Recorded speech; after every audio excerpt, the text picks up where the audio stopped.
तरावी की ना 8 रकतें होती हैं ना 20 बल्कि 11 रकतें होती हैं। हर साल रमजान में स्पेशली सब कॉन्टिनेंट के मुसलमान इस बात पे झगड़ते हैं कि हमें 8 रकतें पढ़नी है या 20 रकतें। ये छोकरा झूठ बोलने और फ्रॉड करने में मिर्जा जेरमी को भी 2 हाथ पीछे छोड़ गया। देखो ना, नया शोशा इसने छोड़ा है। तो 11 का कौल अब किसी का भी नहीं है।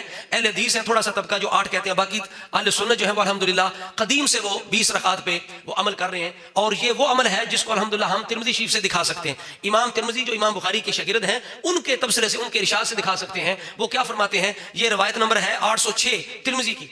इसके तहत इमाम तिरमिज़ी रहमतुल्लाह अलैह जो तबसरा फरमाते हैं वो कहते हैं अक्सर अहले इल्म अला मरूविया अन उमर व अली व गैरिहिमा मिन असहाबिन नबी, के अक्सर अहले इल्म और हुजूर के सहाब उमर, अली और इनके अलावा भी असहाब नबी जो हैं उनसे जो कुछ रवायत किया गया वो क्या है, 20 रकातन 20 रकात है। अब क़ाल शाफ़ी, बल्कि इमाम शाफ़ी यहाँ तक फरमाते हैं वह हाकज़ा अदरक्तु बिबालदिना बिमक्का था क्या युसल्लूना 20 रकातन, कि अहले मक्का जो है, इमाम शाफ़ी अपने दौर की बात करते हैं, हमारे दौर में हमारे जो शहर वाले मक्का वाले हैं वो भी 20 रकात पढ़ते हैं। और आज भी मक्के में उसी तसलसल से इमाम शाफ़ी से 20 रकात चली आ रही है। तो हमने पहले भी चैलेंज किया था कि बुखारी से क़याम रमज़ान का खास क़याम हो, रमज़ान के अंदर रसूल ने सहाबा की जमात के साथ 8 रकात अदा की हो, मुंह मंगा इनाम पा ले। बुखारी शरीफ के अंदर आपको ये नहीं मिलेगा। बुखारी शरीफ से जो कुछ ये पेश करते हैं वो रमज़ान और गैर रमज़ान के अल्फाज है। पता चला वो खास रमज़ान का क़याम नहीं है, वो तहज्जुद है जो पूरा साल पढ़ी जाती है, वो अलग नमाज है और क़याम रमज़ान अलग है, जिसकी रसूल ने तरगीब भी दी, सहाबा को